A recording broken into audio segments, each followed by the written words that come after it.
My husband said keeping our baby was my choice. Then he came home and found my belly flat. When I was 9 months pregnant, my husband placed a leather folder beside my ultrasound photographs and told me we would split every expense 50-50 from that day forward.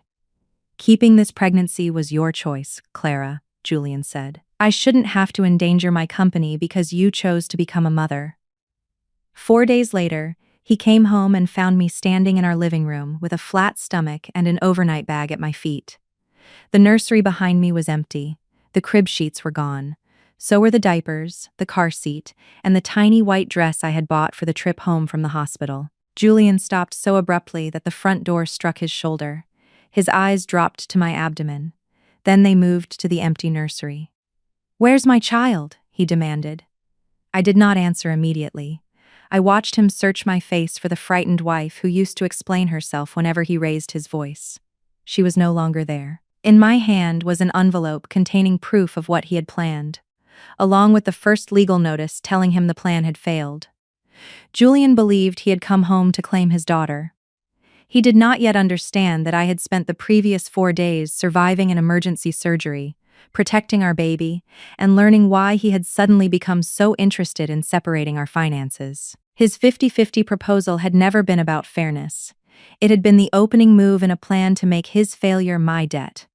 And before that afternoon ended, Julian was going to lose the signature that could save his company, the wife who had once trusted him, and the family he had treated like an expense. 4 days earlier, I had been sitting beneath the white lights of a maternal fetal medicine office in downtown Chicago, trying not to panic over the image on the monitor. The technician had gone quiet while measuring the blood flow through the umbilical cord. Silence from a medical professional has a particular weight. It fills every corner of the room before anyone says a word. Dr. Patel came in a few minutes later and pulled her stool close to the examination table. "The cord is looped twice around the baby's neck," she said. "That does not automatically mean an emergency, but her heart rate dipped twice during monitoring. I want you close to the hospital, resting, and paying attention to movement. If the contractions become regular, if your water breaks, or if she moves less, you call us immediately." I nodded and placed both hands over my belly. Our daughter pushed one foot against my palm, as though objecting to being discussed. Julian stood near the window, answering messages on his phone. "Did you hear her?" I asked. He looked up. "Yes. Close monitoring. And possible emergency delivery." His phone buzzed again. He silenced it, but not before I saw the name Vanessa Cole on the screen. I knew only that she had once dated him and now arranged private financing for real estate projects. At that moment, her name mattered less to me than the fact that Julian had looked at it 3 times while our daughter's heart rate was dropping. Dr. Patel handed me a printed report and reminded Julian that I should not be alone. He gave her the polished smile he used with investors. "Of course," he said. We had barely reached the corridor before he guided me toward a row of chairs and set a leather folder beside me. "There's something we need to settle before the birth." I thought he meant the hospital bag or the person who would drive us if labor started during rush hour. Instead, he opened the folder to a post-nuptial agreement. Colored tabs marked the signature lines. "From now on, we divide personal expenses equally," he said. "Your appointments, your deductible, your postpartum care, the nanny. Anything related to your decision to keep the baby." For a second, the hospital corridor seemed to tilt. "My decision?" Julian exhaled as if I were forcing him to repeat a reasonable point. "I told you last winter that the timing was bad. You said you wanted to continue the pregnancy. I didn't stop you." "You didn't stop me." I heard the words come out slowly. "That is how you describe your daughter? Don't make this emotional." Around us, a man helped his pregnant wife into her coat. Another carried 2 cups of water and a handbag while his partner scheduled her next appointment. I watched those ordinary acts of care and felt more exposed than if Julian had shouted. "The doctor just told us the cord is around her neck twice. And she also said it might be fine." He tapped the folder. "My company is restructuring. I need clean boundaries between business and household liabilities. This protects both of us." "Then why does it make my medical care my separate expense?" His jaw tightened. "Because keeping the pregnancy was your choice." There it was again, delivered without anger. That made it worse. Cruelty spoken calmly is not an accident. It is a conclusion. I looked down at the agreement. Has a lawyer reviewed this for me? My attorney drafted it. That wasn't my question. He closed the folder. You have until tomorrow night. I need it signed before the baby comes. Why the urgency? For the briefest moment, fear moved across his face. Then the expression disappeared. Because responsible adults plan ahead. His phone buzzed again. He glanced at the screen. I have a meeting. Take a cab home. Dr. Patel said I shouldn't be alone. Eleanor is coming by. Your mother is not the same as my husband. Julian stepped closer and lowered his voice. Please don't create a scene in a hospital. Then he walked away. I sat with the folder across my knees and watched his navy coat disappear into the elevator. I did not cry. My daughter moved beneath my ribs, and I counted every kick the way Dr. Patel had taught me. 1, 2, 3. By the sixth movement, I could breathe again. I called my best friend, Audrey Grant. Audrey and I had been friends since college. She lived 20 minutes away, knew more about my marriage than anyone, and had never liked the way Julian made affection sound like a reward I needed to earn. She answered on the second ring. How was the scan? I looked at the folder. Can you pick me up? Her tone changed immediately. Where are you? The hospital. I'm leaving now. She did not ask whether Julian was busy. She did not tell me I was overreacting. 30 minutes later, she came through the lobby doors in sneakers and a camel coat, took one look at my face, and sat beside me. I handed her the report first, then the agreement. Audrey read the marked pages in silence. He wants you to pay half the delivery after you left your firm to carry his child? I still have freelance work. That isn't the point. She turned another page. Why does this say you acknowledge receiving a full disclosure of his debts? Did he give you one? No. Then you are not signing this. I know. It was the first time I said it aloud, and the certainty surprised me. On the drive home, I called a family attorney Audrey trusted. Her name was Lena Ortiz. I explained that I was 9 months pregnant and had been given a post-nuptial agreement with a 24-hour deadline. Do not sign anything, Lena said. Do not authorize anyone to sign for you. Photograph every page, send it to me, and secure your personal identification and financial accounts. We can discuss everything else after I review the document. Her instructions were simple. They gave me something solid to stand on. Our condo occupied the 23rd floor of a glass building overlooking the river. When Julian bought it 2 years before our marriage, I mistook its size for security. That afternoon, it felt like a beautifully furnished place where I had no ally. Eleanor was waiting in the living room in a cream suit. Beside the leather folder, she had arranged preschool brochures, a list of night nurses, and a key to her lake house. Our daughter had not taken her first breath, and my mother-in-law had already designed a life that barely included me. Julian says the appointment went well, she said. The cord is wrapped around the baby's neck twice. Eleanor frowned, not with concern but disapproval. You need to stop frightening yourself. Women have delivered children under worse conditions for thousands of years. Audrey placed my hospital bag beside the sofa. And many women died because their risks were dismissed. Eleanor looked her up and down. This is a family matter. Then perhaps the family should act like Clara matters. I touched Audrey's arm before the argument could grow. I was too tired to referee people who should not have needed instructions in basic kindness. Eleanor's gaze moved to the leather folder. Good. Julian gave you the papers. You knew about them? He told me he was putting sensible protections in place. His company cannot be exposed every time you decide the baby needs something expensive. The baby needs a safe delivery. And you have insurance? She waved one hand. Sign the agreement tonight so Julian can concentrate on his work. Audrey made a small sound of disbelief. I looked directly at Eleanor. My lawyer will review it. Her expression hardened. Why do you need a separate lawyer if you trust your husband? Why does my husband need my signature by tomorrow if he trusts me? The silence that followed was useful. It told me I had asked the right question. Eleanor did not gather her things. Instead, she pushed the lake house key toward me. After the first month, the baby can stay with me during the week, she said. A night nurse will establish a proper schedule. You can recover, and Julian can concentrate on the company. For a moment, I thought I had misunderstood her. You expect my newborn to live at your house? You can visit whenever you like. Audrey stared at her. Did you just tell a pregnant woman she can visit her own child? Eleanor's face tightened. I am offering practical help. No, I said. My daughter stays with me, and I will not sign anything until my lawyer has reviewed it. Julian is carrying a level of responsibility you do not understand. Do not make his life harder at the worst possible time. What happens at his company if I refuse? Raw fear crossed her face before she concealed it. She took back the key and stood. Ask your husband, she said. That was the only answer I needed to know. She had not come to discuss the baby. She had come for my signature. Then she left. Audrey waited until the door closed. She knows something. Yes. Do you want me to stay? I wanted to say no out of habit. I had spent 3 years making Julian's neglect look smaller so other people would not judge my marriage. That afternoon, the instinct finally felt more exhausting than the truth. Please. Audrey stayed.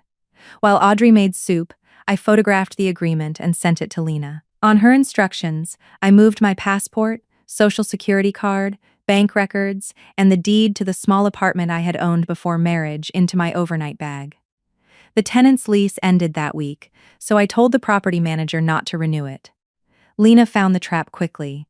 The agreement made me acknowledge Julian's debts without disclosing them. She had me check and freeze my credit in the same call. 2 unfamiliar commercial lenders had already made hard inquiries. If Julian brings you a guarantee, a consent form, or a power of attorney, do not touch a pen, she said. Send it to me. I froze my credit before we ended the call. The process took less than 10 minutes. Later, I learned that those 10 minutes had kept a $5 million failure from attaching itself to my name. Julian came home after 9.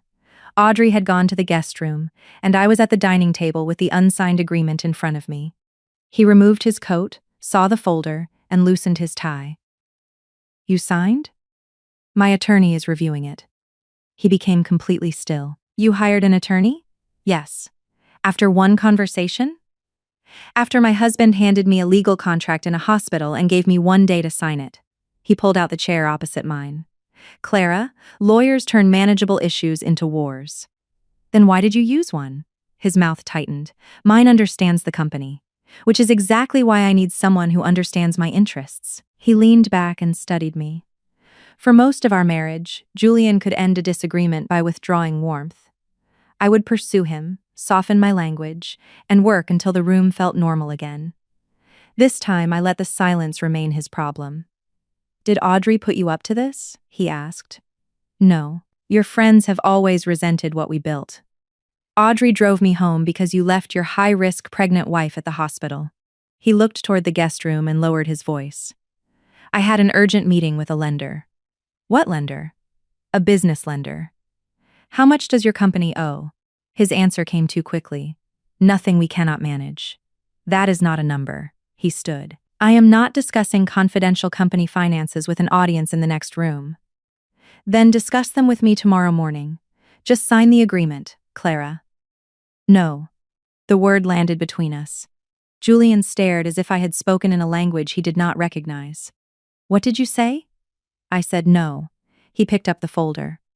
You are hormonal, exhausted, and letting other people frighten you. We will talk tomorrow when you are rational. He walked into his study and locked the door.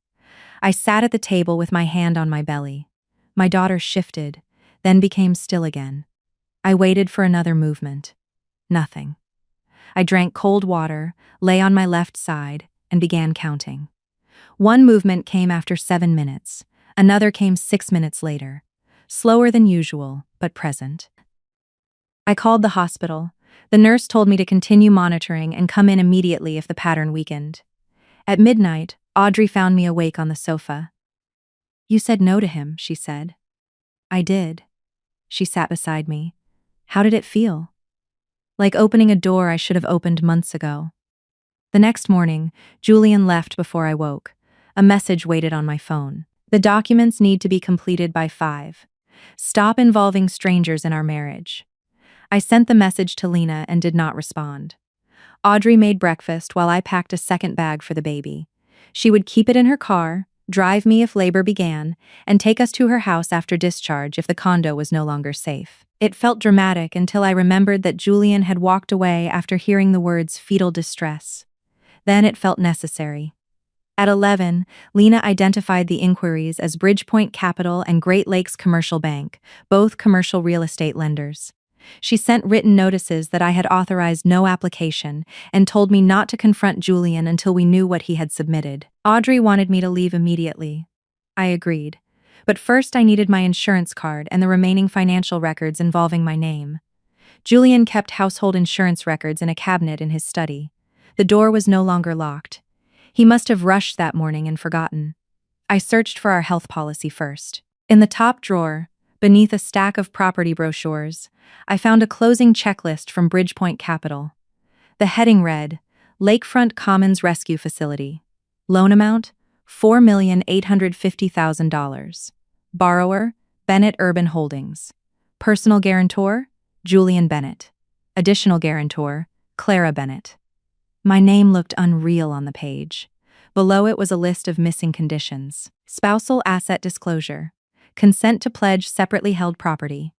Durable general power of attorney. Proof of insurance. The final line had been highlighted in yellow. Obtain wet signatures no later than Friday, 5:00 p.m. It was Thursday. Behind the checklist was a printed email from someone at Bridgepoint. We cannot rely solely on Mr. Bennett's guarantee given current exposure. Approval depends on Mrs. Bennett's credit profile and unencumbered premarital real estate. My apartment. The one thing I owned before Julian.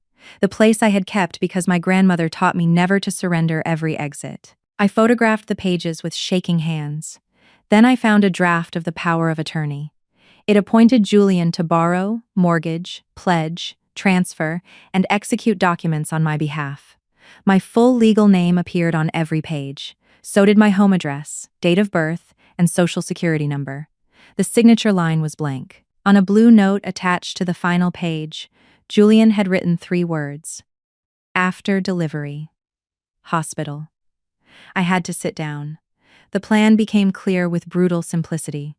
Julian would wait until I had delivered our daughter.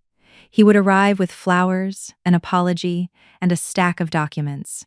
I would be exhausted, medicated, and relieved he had finally shown up. He would tell me the papers protected our family. If I signed, he could use my clean credit and my apartment to secure nearly $5 million for a failing company. If the company collapsed, the debt would follow me and my child. I sent every photograph to Lena. Then I heard the front door open. Julian was home 3 hours early. I slid the papers back into the drawer, closed the cabinet, and sent Audrey a single word. Come. The elevator chimed outside. A key turned in the lock. Julian crossed the living room quickly, speaking to someone on his phone. Give me until tomorrow morning, he said. I'll have everything. He stopped in the study doorway when he saw me. I'll call you back. The call ended. His gaze moved from me to the cabinet. What are you doing in here? Looking for my insurance card. It's in the kitchen drawer. It wasn't. He put his phone on the desk. Did you go through my files? My heart beat hard enough to blur the edges of my vision, but I kept my voice level. Should there be something about me in them?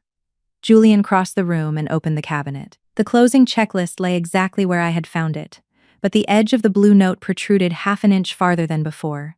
He noticed. I watched him understand that I might have seen it. Clara. His voice became careful. What did you read? Why is my credit on a commercial loan application? He shut the drawer. It isn't an application. It is a preliminary restructuring proposal for $4,850,000. The company owns assets worth far more than that. Then why does the lender need my apartment? His expression changed again. Not guilt, not shame, irritation. I had forced him to explain a plan that worked better while I knew nothing. Your apartment would not be sold, he said. It would provide temporary collateral, 6 months at most. You listed me as an additional guarantor without asking. Nothing is final until you sign. You wrote after delivery, hospital on a power of attorney. Julian looked toward the open doorway, then closed it. Lower your voice. There is nobody here. The neighbors do not need to hear our finances. They are not our finances. That was your point yesterday. He rubbed his forehead. Listen to me. Lakefront Commons is delayed, not dead. We have signed leases. We have investors. Once construction resumes, the bridge facility is repaid and your name comes off everything. And if it fails, it will not. Your lender seems to think it might. He took one step closer. Do you think I would risk our future? I almost laughed. You were planning to ask me for this after surgery. Because I knew you would be at the hospital and we could have the documents witnessed properly. While I was medicated. Stop twisting everything into something sinister. Then tell me why you did not show me the loan. He did not answer. Tell me why 2 lenders checked my credit without my permission. They ran preliminary reports, using information you gave them. I am your husband. The entitlement in those 4 words frightened me more than the debt. Being my husband does not make you my owner, and being pregnant does not give you the right to destroy everything I have spent 10 years building. His voice rose on the final words. My daughter jerked inside me. I placed one hand against the wall. Julian saw the movement, but he did not ask if I was all right. You need to sign tomorrow, he said. If Bridgepoint walks, payroll stops. 32 people may lose their jobs. Do you want that on your conscience? You made the decisions. Why would the consequences belong to me? Because you can prevent them. He opened an electronic power of attorney on his phone and held it toward me. A yellow signature box waited beneath my typed name. This version is limited to the Bridgepoint closing, he said. 30 seconds, Clara. That is all it takes. I did not touch the phone. Send it to Lena. There is no time. Then there is no signature. People's jobs are at stake. So is my home. You do not get to hide your decisions behind your employees. Nothing has been borrowed yet, because I have not signed. Exactly. You still have the power to fix it.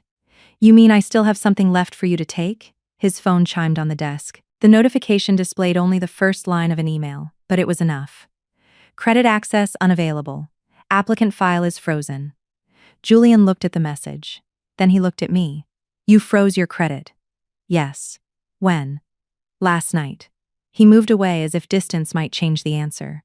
Do you understand what you have done? I stopped people from borrowing in my name without permission. Bridgepoint will think I lied. Did you tell them I had agreed? He said nothing. Did you? I told them spousal consent was expected. Based on what? Based on our marriage. Marriage is not blanket consent. Unfreeze it, he said. No. Clara, this is not a request. I almost did not recognize the calm that came over me.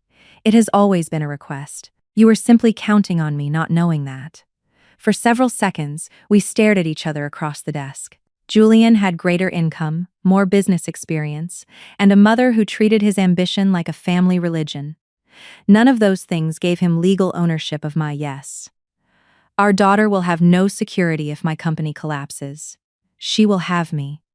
The words came without planning. Julian went quiet. The doorbell rang. Audrey entered with a small suitcase and walked directly toward me. She glanced from my face to Julian's. Are you ready? Julian blocked the study doorway. Ready for what? Clara is staying with me tonight. This does not concern you. It concerned me when I drove your wife home from a high-risk appointment. Audrey, I said, the bag is in the bedroom. She nodded and went to get it. Julian lowered his voice. If you walk out now, Bridgepoint will treat it as a refusal. It is a refusal. You are making a decision you do not understand. No, Julian. I finally understand the decision. Pain tightened low across my abdomen. I paused and breathed until it passed. Was that a contraction? He asked. I don't know. For half a second, something human appeared in his face. He moved as if to touch my arm. Then his phone rang. Vanessa's name lit the screen. He answered. I'm coming, he said. The human expression disappeared beneath urgency. He took his coat from the chair. Where are you going? I asked. To keep the lender from pulling out. I may be in labor. You said you didn't know. And if I am? Julian looked at Audrey, returning with my suitcase. She'll take you. Call me when you know it's real. He left before either of us answered. That was the last time I saw my husband before our daughter was born. The contractions stopped for almost an hour, so the maternity unit told me to rest and keep timing them. Audrey stayed at the condo, our bags beside the door and the hospital number open on her phone. At 10, Julian finally called. Glasses clinked behind his voice. Are you at the hospital? Not yet. Come home. Your daughter may be born tonight. Then we still have time. Bridgepoint wants us there in the morning. I closed my eyes.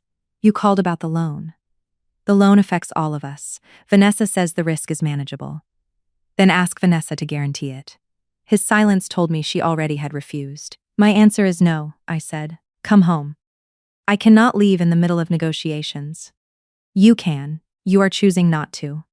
I'll call in an hour. He ended the call. At 11:12, the pain returned hard enough to bend me over the kitchen counter. Audrey took my elbow. We are going. Wait. No. I tried to straighten. A warm rush soaked through my clothes and spread across the tile beneath me. My water had broken. Then my daughter stopped moving. Audrey called the hospital while I called Julian. No answer. I called again. Voicemail.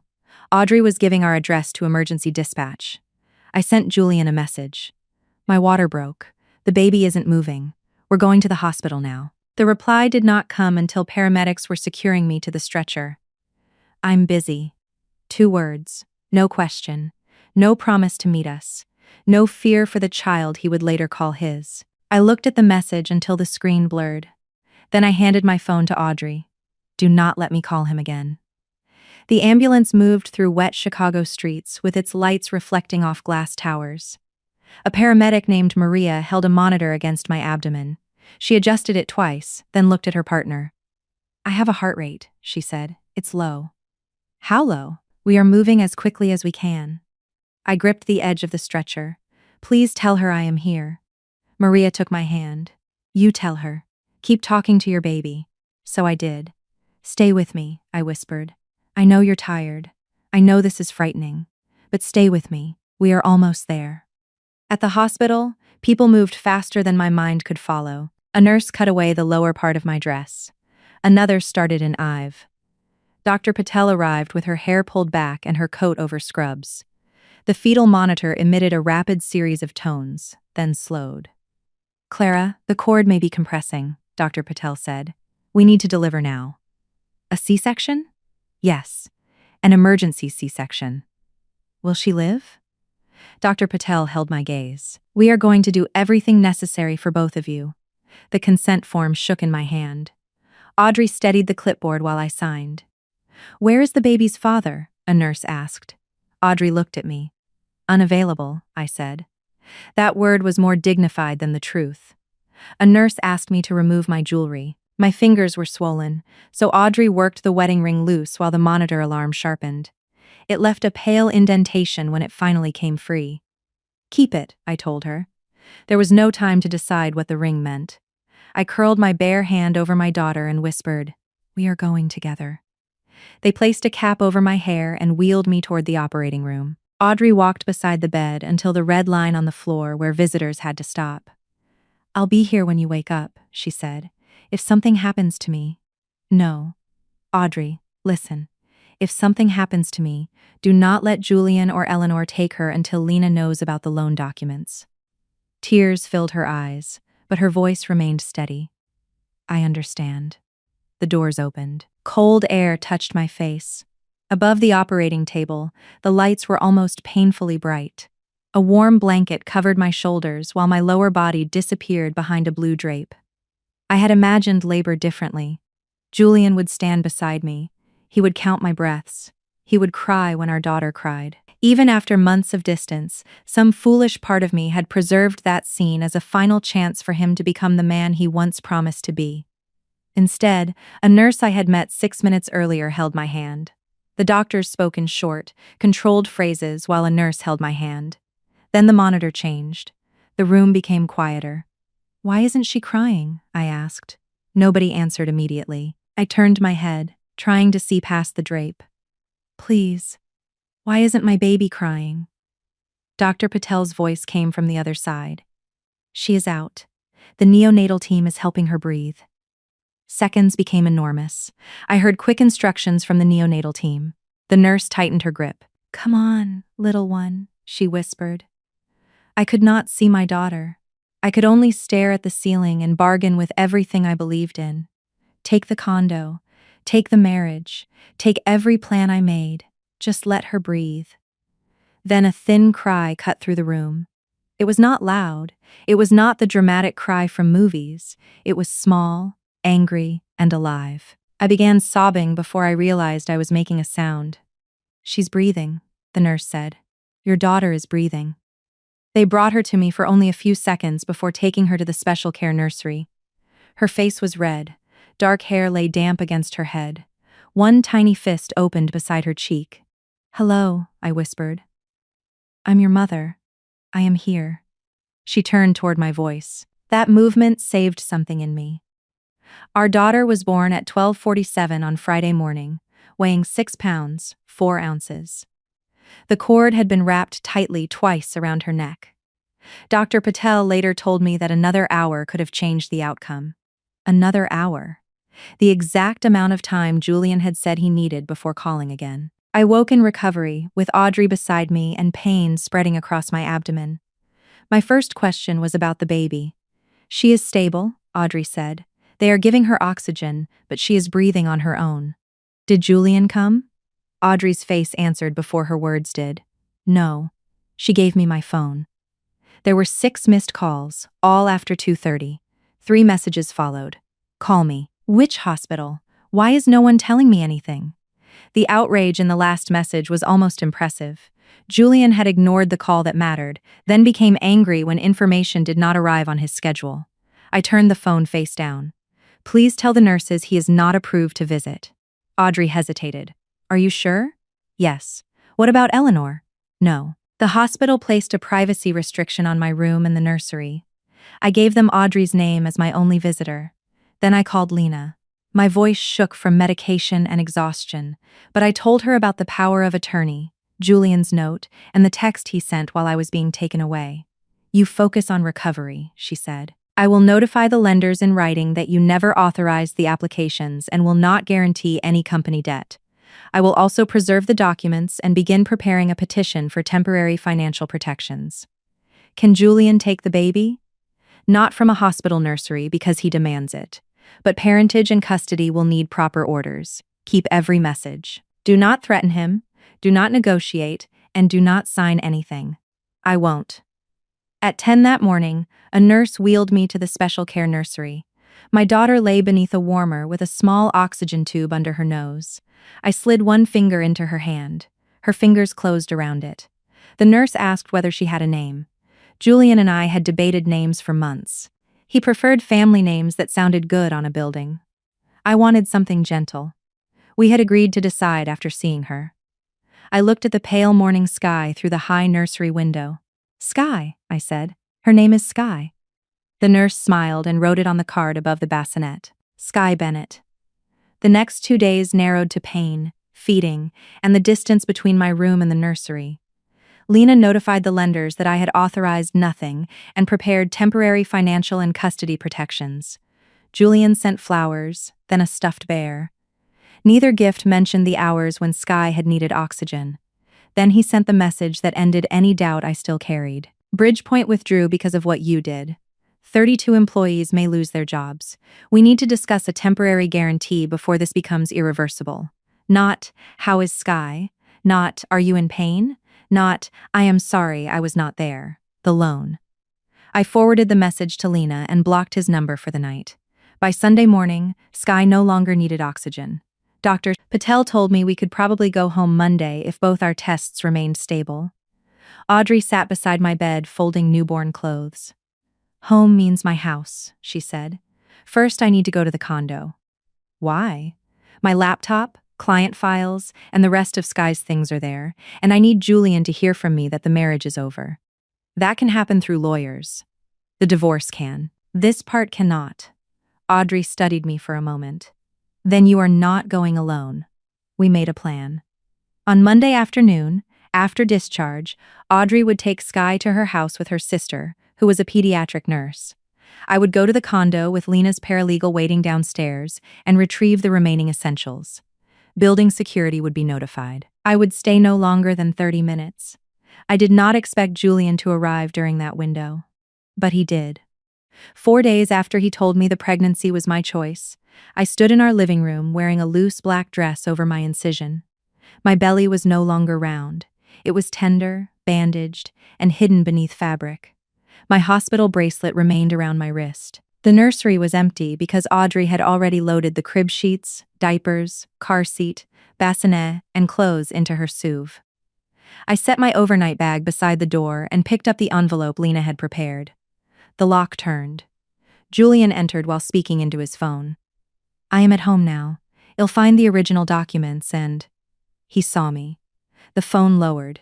His eyes moved to my stomach, then to the empty nursery. "I'll call you back." He ended the call and took one step toward me. "Where's my child?" I tightened my grip on the envelope. "She is safe." "Where?" "With Audrey." "You took my daughter out of the hospital without telling me?" "I took my daughter home with the person who answered when I went into labor." His face flushed. "I was handling an emergency." "So was I. I came to the hospital Friday morning. They would not let me upstairs because I restricted visitors." "You had no right." "I had just survived emergency surgery after you ignored my calls." "I did not ignore you. I was in a meeting with my phone silenced." "You replied, 'I'm busy.'" The words stopped him. I took out my phone and showed him the message. "At 11:26, I told you my water had broken and the baby was not moving. At 11:32, you answered. 2 words. Do you want to see the ambulance record? The surgical record? The time the neonatal team began helping her breathe?" Helping her breathe? At last, real fear entered his face. The cord was tight around her neck. She did not cry when they delivered her. Julian reached for the wall. "Is she all right?" "She is alive. She is stable. She is beautiful." His eyes filled, but grief could not revise his choices. "I need to see her." "Not today. Clara, I am her father. You called her my choice until you thought she was missing. I said something cruel because I was under pressure. You repeated it. You put it into a legal agreement. You assigned half the cost of her birth to me, then tried to put all the risk of your company on my name." His attention shifted to the envelope. "What is that?" "The power of attorney you planned to put in front of me after surgery. The loan application carrying my name. Proof that you chose the hospital because you expected me to be exhausted. And legal notice that I will not guarantee your debt." "You filed against me?" "I protected myself. You have destroyed the refinancing."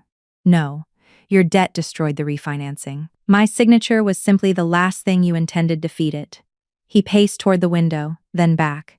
"If the company fails, we lose this condo. I am already leaving it. We lose everything. You already chose what you were willing to lose." He stopped in front of me. "Give me 1 week. Let me stabilize the business. Then we can talk about counseling, custody, whatever you want." "There will be no counseling. You are making permanent decisions while recovering from surgery. The permanent decision was yours. You decided I was a source of credit instead of your wife. That is not what happened." "Then explain the power of attorney." His face went blank. "Explain why you wrote after delivery, hospital." "It was a reminder about timing." "Yes, the timing when I would be weakest." "I never intended to hurt you. Intent does not make $5 million disappear." He looked past me into the empty nursery. "At least let me hold her." The request was quiet. For one painful second, I saw the man who had once rested his cheek against my stomach and smiled when Sky kicked. Then I remembered the operating room ceiling and the silence before her cry. "No," he flinched. "You can request a safe visitation arrangement through the attorneys. Until then, you will not come near Audrey's home. You cannot keep my child from me because you are angry. This is not punishment. I do not trust you. You tried to take control of my property while planning with your mother to take control of my baby's care. Trust will require evidence, not tears." He wiped his face quickly, as if ashamed I had seen emotion. "My mother was trying to help. Your mother told me I could visit my own daughter at her lake house. She gets controlling when she is scared." "And you get fraudulent?" His expression hardened. "Be careful what you accuse me of. Be careful what you submitted in my name." We stood facing each other in the home we had chosen together. The river shone beyond the glass. The dining table still held one of Eleanor's school brochures. Nothing in the room looked broken, but the life inside it had ended.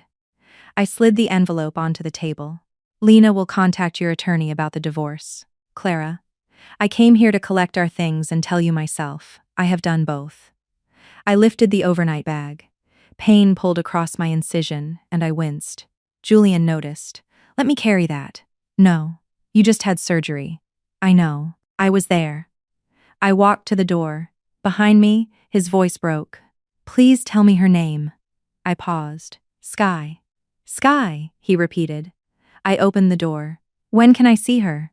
When a judge and a child specialist agree on conditions that keep her safe. Then I left Julian standing between the empty nursery and the loan papers he had valued more than the night his daughter was born. At Audrey's house, Sky was asleep in a bassinet beside the sofa. Her sister had checked her breathing twice and written feeding times on the same yellow pad Audrey had used to record my contractions. I lowered myself into an armchair and watched my daughter's chest rise. That small movement mattered more than every message waiting on my phone.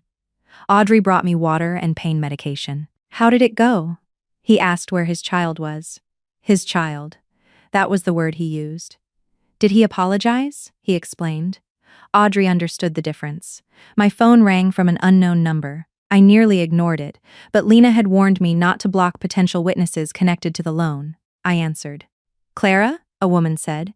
This is Vanessa Cole. I looked at Audrey. What do you want? To give you something Julian should have shown you himself.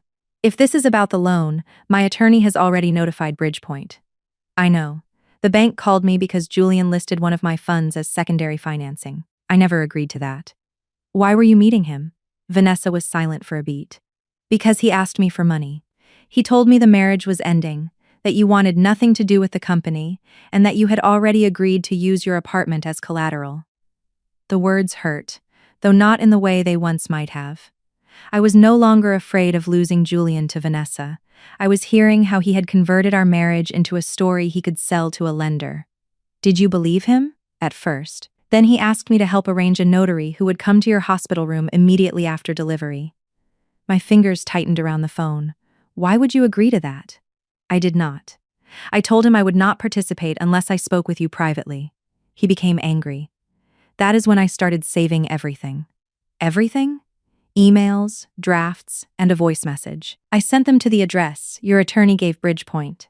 I looked at Sky. Why help me? Vanessa's answer was direct. Because he was planning to use your credit.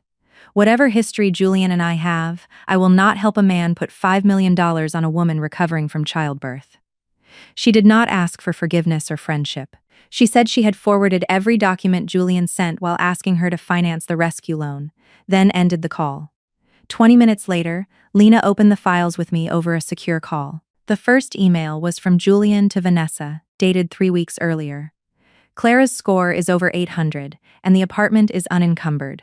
Once the POA is signed, Bridgepoint can close without requiring her attendance. The second included the blank power of attorney, identical to the one in his study. The third was worse. She is due any day. I can handle the signature at the hospital when she is focused on the baby. Just keep the facility alive until Friday. The underwriting packet supplied the rest. Julian had sent Bridgepoint a joint financial statement listing my savings, design income, and premarital apartment as resources available to his company. A signature resembling mine appeared at the bottom. It was close enough to pass at a glance and wrong enough that I recognized the forgery immediately. Julian had copied it from one of my client contracts and joined 2 letters I always wrote separately. Another page showed more than $7 million in business and contractor debt. A 1-page cash flow summary revealed why he needed me. Without my credit score and unencumbered apartment, the rescue loan did not qualify. No second witness was necessary. Julian's own financing package connected every part of the plan. His failing project, my property, the false signature, the power of attorney, and the hospital deadline. Then I played the voice message. Julian sounded impatient. She won't read 40 pages after a C-section, Vanessa. I'll tell her they are insurance and guardianship forms. I know my wife. The recording lasted 11 seconds. 11 seconds were enough to end every argument he could make about misunderstanding or good intentions. He knew exactly when he wanted my signature. He knew exactly how he intended to get it, and he was wrong about knowing his wife. Lena's voice cut in. Do not send these files to Julian. Do not post them, threaten him with them, or discuss them with Eleanor. Bridgepoint's counsel is preserving the originals. Can they still close the loan? Not with you as guarantor. More importantly, the bank is reviewing whether Julian made material misrepresentations in the application. What happens next? The bank decides what to do with its loan. The board decides what to do with Julian. Our job is narrower. Keep his debt away from you and keep Sky safe. Now rest. Rest sounded simple when other people said it. In practice, my body hurt, my milk had barely come in, and every time Sky slept longer than 20 minutes, I leaned over the bassinet to make sure she was breathing. At 2 in the morning, I woke to a soft cry. I lifted her carefully, protecting my incision, and carried her to the chair near the window. The street below was quiet. Audrey's guest room smelled like baby soap and clean cotton. Sky opened her eyes while she fed. I traced the curve of her cheek and understood that leaving Julian did not make me fearless. I was terrified of raising a child alone. I was afraid of legal bills, sleep deprivation, and the work I had postponed. I was afraid Julian would use money and influence to challenge every boundary. But fear no longer pointed me back toward him. It pointed me toward preparation. By morning, Bridgepoint had one complete chain of evidence: the application Julian submitted, the documents he sent Vanessa, my written refusal, and the recording in his own voice. Lena asked whether I wanted to join the bank's call with Julian. No, I said. I already told him no in our living room. I do not need another room full of people to make it real. That answer mattered. For years, Julian had made me believe that a decision was not final until he accepted it. I no longer needed him to agree with my boundary. The consequences came in 3 brief calls over the next 48 hours. First, Bridgepoint terminated the proposed loan. Without my credit and apartment, Bennett Urban did not meet the lender's requirements. Second, the company's independent directors removed Julian from control while they reviewed the false financial statement and the movement of restricted project money. His access to the office and company accounts was suspended. Third, Bridgepoint preserved the application and referred the suspected forgery to its fraud department and the authorities. Lena gave me only the information that affected Sky or me. I did not ask for every balance, board vote, or legal theory. The essential truth was simple. Julian's company had been failing before I found the papers. My refusal did not create the hole. It stopped him from lowering me and our daughter into it. Julian called from his attorney's office after the board removed him. Because Lena wanted a record, the call went to voicemail. "Clara, please," he said. His voice sounded stripped of the command he had used in the condo. "Bridgepoint is gone. The board has locked me out. Tell them I never intended to use the power of attorney without your consent. Tell them we discussed the apartment. If you make a statement, I can still fix this." Even then, he did not ask how Sky was breathing. He asked me to change the truth so he could recover access to a company. I saved the message and handed the phone to Lena. That afternoon, a courier delivered Julian's personal belongings from his office to the condo. Audrey saw the delivery notice on the building app and looked at me as if she expected relief. I felt none. His downfall did not return the hours I spent under surgical lights. It did not place him beside the ambulance stretcher or erase "I'm busy" from my phone. Punishment was not the thing I had wanted from him. Presence had been. Honesty had been. Safety had been. He had withheld all 3 until he needed my signature. I sat beside Sky's bassinet while rain touched the guest room window. Her breathing was soft, and even now, without the oxygen tube, I placed 2 fingers against her tiny chest and felt it rise. Somewhere across the city, Julian was calculating the cost of his choices. For me, the calculation was finished. I would not sign. I would not return. And I would not confuse his regret with change. The rest arrived without another grand confrontation. Bennett Urban entered court-supervised restructuring. The unfinished project was sold, and the money went first to contractors and secured lenders. Investigators confirmed that my signature had been copied onto the preliminary financial statement, and that restricted project funds had been moved to cover unrelated obligations. My apartment and savings remained untouched. No loan was issued in my name. 6 weeks after Sky's birth, I saw Julian once in a conference room at Lena's office. Temporary custody papers lay between our attorneys. The court would allow him supervised contact with Sky, but he could not take her, appear at Audrey's home, or use Eleanor as an intermediary. Julian looked older. The confidence that used to enter a room before him was gone. When the attorneys stepped outside to copy the final page, he folded his hands on the table. "I am sorry," he said. I waited. In our marriage, an apology usually arrived with a reason I was expected to accept. This one did not. "I saw your message," he continued. "I knew you might be in labor. I still chose the meeting because I thought I could save the company first and come to the hospital afterward, and I copied your signature because I believed you would eventually sign the final papers." "Why were you so sure?" "Because you had always trusted me." "No. Because you thought my trust belonged to you." He lowered his eyes.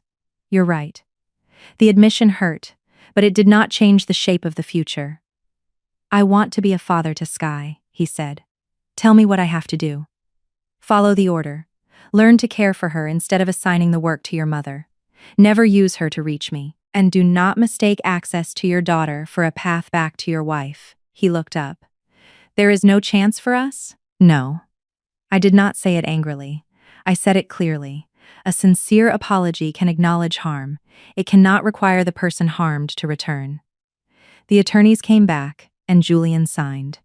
8 months later, our divorce was final. Julian accepted responsibility for false loan information and misuse of company funds.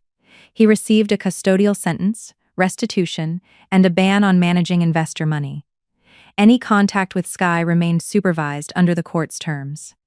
Eleanor received no independent access. In the same period, I moved into my apartment, rebuilt my design practice around a schedule that let me care for Sky, and hired my first junior designer. That was the whole aftermath that mattered. Julian faced the consequences of his decisions, and the debt he tried to give me never became mine. On Sky's first birthday, Audrey came over with a small cake and one candle. There was no ballroom, no family crest, and no photographer hired to manufacture evidence of happiness. There were paper stars above the crib, takeout from my favorite restaurant, and a baby who pushed both hands into the frosting before we finished singing.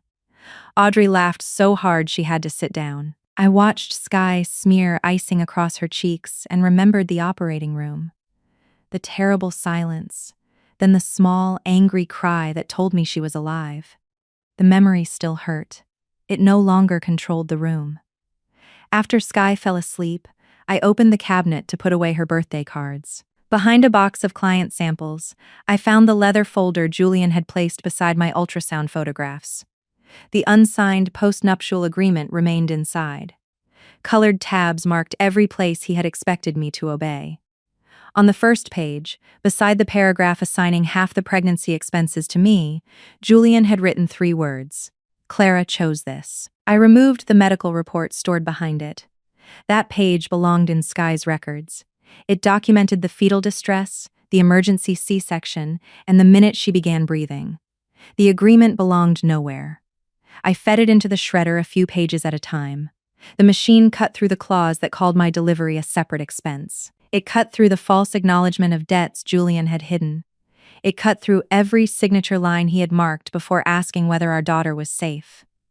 Audrey stood in the doorway holding 2 glasses of water. "Are you all right?" she asked. I looked toward the nursery. Sky slept beneath the paper stars, one hand open beside her face. "Yes," I said, and I was. Julian had used the word choice as an accusation. He believed that because I chose to continue the pregnancy, every burden belonged to me and every sacrifice became optional for him. But the choice that changed my life was not simply keeping my daughter. It was believing the evidence when the man I loved asked me to ignore it. It was understanding that marriage did not turn consent into property. It was refusing to let his emergency become my debt. And when Julian came home, saw that my belly was flat, and demanded to know where his child was, I gave him the only answer that mattered. Somewhere safe.